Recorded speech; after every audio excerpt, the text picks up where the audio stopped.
মিথুন রাশির বন্ধুরা, আজকে ২০২৪ সালের মে মাসটি মিথুন রাশিদের কেমন যাবে সে বিষয়ে একটি সাধারণ ভবিষ্যৎবাণী নিয়ে আলোচনা করব।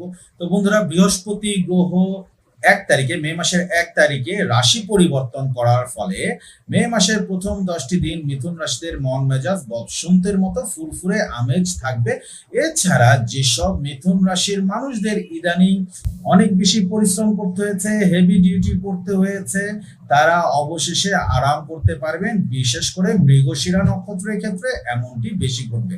দেখুন, বৃহস্পতি গ্রহ ১২তম ঘরে আসবে। তো ১২তম ঘরে আসলে সাধারণত অন্য যে কোনো গ্রহ থাকলে খুব একটা ভালো ফল দেয় না, বরঞ্চ উল্টো খারাপ ফল, নেগেটিভ ফলাফলই আসে।